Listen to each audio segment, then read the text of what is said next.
Mani group സമ്പൂജ്യം, Joseph group century. ഇതാണ് ഇപ്രാവശ്യത്തെ കേരള കോൺഗ്രസിൻ്റെ ചിത്രം. RSP മോശമല്ല. RSP 4 സീറ്റ് പിടിച്ചു. കൊല്ലം ജില്ലയിൽ അവർ 3 സീറ്റ് പിടിച്ചു തിരിച്ചു വന്നു. അത് നമുക്ക് വേറെ വീഡിയോ ചെയ്യണം, ഓരോരുത്തരുടെ വീഡിയോ നമുക്ക് ചെയ്യാം. അപ്പോൾ ജോസഫ് ഗ്രൂപ്പ് 8 സീറ്റിൽ 10 സീറ്റാണ് ഉണ്ടായിരുന്നത്. 10 സീറ്റിൽ 2 സീറ്റ് അവർ ഏറ്റുമാനൂരും ഇടുക്കിയും 2 സീറ്റ് അവർ കോൺഗ്രസ്സിന് വിട്ടുകൊടുത്തു.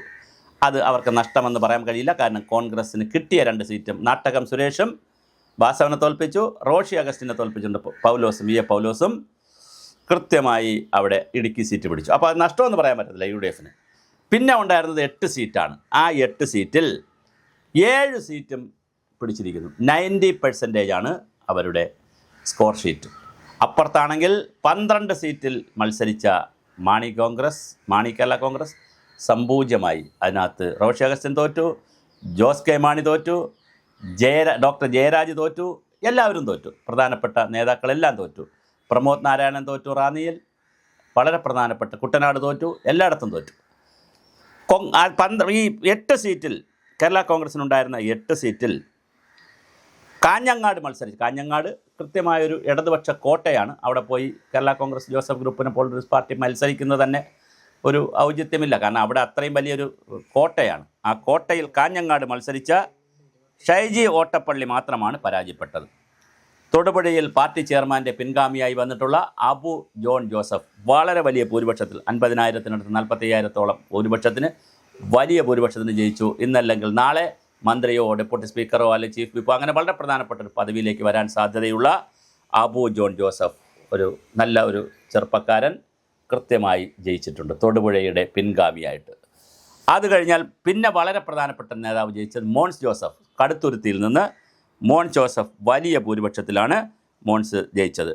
തിരുവല്ലയിൽ നിന്ന് അഡ്വക്കേറ്റ് വർഗീസ് മാമൻ തോൽപ്പിച്ചത് ചെറിയ ആളെയല്ല, ഗാന്ധിയൻ വേഷം കെട്ടുകയും എന്നാൽ അത്യാവശ്യം അഴിമതിയും തരികടയൊക്കെ കയ്യിലുണ്ടായിരിക്കുകയും ചെയ്ത മാത്യു ടി തോമസിനെയും അനൂപ് ആൻ്റണിയാണ് അവിടെ വിറപ്പിച്ച. അനൂപ് ആൻ്റണിയും അവിടെ വലിയ രീതിയിൽ 2ാം സ്ഥാനത്ത് വന്നു.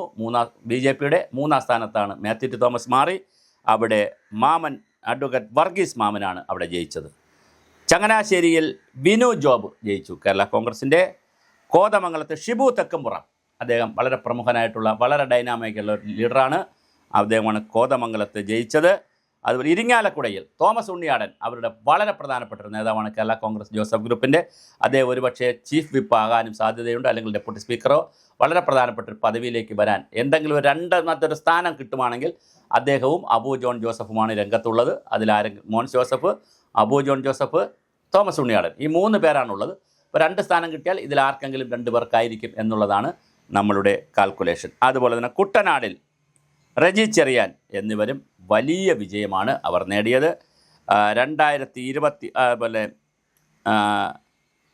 അതിനകത്ത് തോമസ് ഉണ്ണിയാടനും മോൻസ് ജോസഫും ഒഴികെയുള്ള എല്ലാവരും പുതുമുഖങ്ങളുമാണ്, പുതിയ ആളുകളാണ് നിർത്തിയത്. അവരെല്ലാവരും ജയിക്കുകയും ചെയ്തു. 2021 10 സീറ്റുകളിൽ മത്സരിച്ചെങ്കിലും തൊടുപുഴയിൽ PJ ജോസഫും കടുത്തുരുത്തിയിൽ മോൻസ് ജോസഫ് മാത്രമാണ് ജയിച്ചത്. 2 സീറ്റാണ് ജയിച്ചത്. 2ൽ നിന്ന് 10ൽ 2 20% 8ൽ 7 90%-ലേക്ക് പോയിട്ടുണ്ട്. വളരെ വലിയ രീതിയിലാണ് ജോസഫ് ഗ്രൂപ്പ് മാറിയിട്ടുള്ളത്. അതുപോലെ തന്നെ കഴിഞ്ഞ നിയമസഭാ തെരഞ്ഞെടുപ്പിൽ 12 സീറ്റിൽ മത്സരിച്ച 5ഇടത്താണ് ജോസ് കെ മാണിയുടെ പാർട്ടി ജയിച്ചത്. പക്ഷേ 16ൽ UDFൻ്റെ ഭാഗമായിരുന്നപ്പോഴും 5ഇടത്ത് ജയിച്ചിരുന്നു. അപ്പോൾ 5ൽ നിന്ന് 0 12ലേക്ക് പോയി, അത് 5ആയി. 5ൽ നിന്ന് അവർ 0ലേക്ക് പോയിരിക്കുകയാണ്. എന്തായാലും ജോസ് കെ മാണിക്കും പാർട്ടിക്കും ഈ പരാജയം വലിയ തിരിച്ചടിയാണ്. കാരണം ഇതിനിടയ്ക്ക് ഈ കഴിഞ്ഞൊരു 6-7 മാസം മുമ്പ്, ഒരു വർഷം മുമ്പ്, മാക്സിമം ഒരു വർഷം മുമ്പ് ജോസ് കെ മാണിയെ കേരള കോൺഗ്രസ് എമ്മിനെ UDFലേക്ക് ക്ഷണിക്കുകയും അവിടെ കേരള കോൺഗ്രസ് മാണി ഗ്രൂപ്പിനകത്ത് നടന്നൊരു ആഭ്യന്തര കലാപം കൊണ്ട് മാത്രം അവർ റോഷി അഗസ്റ്റിനെ മുഖ്യമന്ത്രി കണ്ണുരുട്ടി, മന്ത്രി എന്നുള്ള നിലയിൽ. അതെന്താണ് ഇടപാടെന്ന് നമുക്കറിയത്തില്ല. എന്തോ കാര്യത്തിൽ റോഷി അഗസ്റ്റിനെ കണ്ണുരുട്ടി മുഖ്യമന്ത്രി. അങ്ങനെ റോഷി കിടന്ന് കളിച്ചു, എല്ലാവരും കൂടി കളിച്ചു. UDFലേക്ക് പോയില്ല. പിന്നെ ജോസഫ് സാറിൻ്റെ ശക്തമായൊരു പിടിവാശിയും ഉണ്ടായിരുന്നു. പിടിവാശിയല്ല, ഒരു അഭിപ്രായം ഉണ്ടായിരുന്നു. ഇപ്പോൾ ഇവിടെ വരണ്ട, ഇവിടെ എല്ലാം സേഫാണ്, വന്ന് കുളമാക്കരുത് എന്നുള്ളൊരു അഭിപ്രായവും ജോസഫ് സാറിനുണ്ടായിരുന്നു. ഞങ്ങൾ ഒറ്റയ്ക്ക് ജയിക്കാൻ അതെല്ലാം കറക്റ്റായിരുന്നു. ജോസഫ് സാറിൻ്റെ തിയറി ആ രാഷ്ട്രീയ തിയറി, രാഷ്ട്രീയ ലൈൻ, കാരണം എത്രയോ അനുഭവ സമ്പത്തുള്ള ആളുകളാണ് അവരൊക്കെ.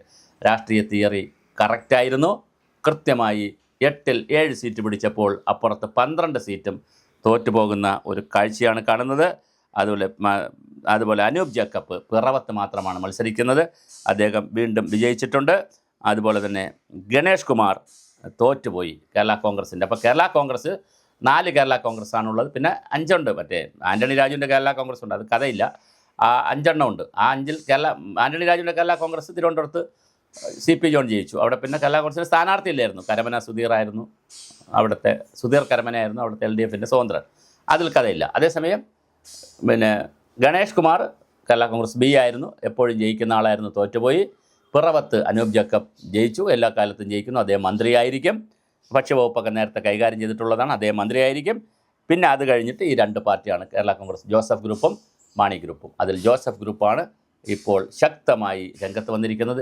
ഇനി നമ്മൾ കാണാൻ പോകുന്ന മറ്റൊരു കാഴ്ച, മാണി ഗ്രൂപ്പിലുള്ള പ്രമുഖരായിട്ടുള്ളവർ അവിടെ നിൽക്കുകയും ബാക്കിയുള്ള നിരവധി അണികളും മറ്റുള്ള പ്രധാനപ്പെട്ട ഇടത്തര നേതാക്കളുമൊക്കെ ജോസഫ് ഗ്രൂപ്പിലേക്ക് മാറുമോ എന്നൊരു ചോദ്യമുണ്ട്. കാര്യം ശക്തമായ നേതൃത്വമാണ് ജോസഫ് ഗ്രൂപ്പിനുള്ളത്.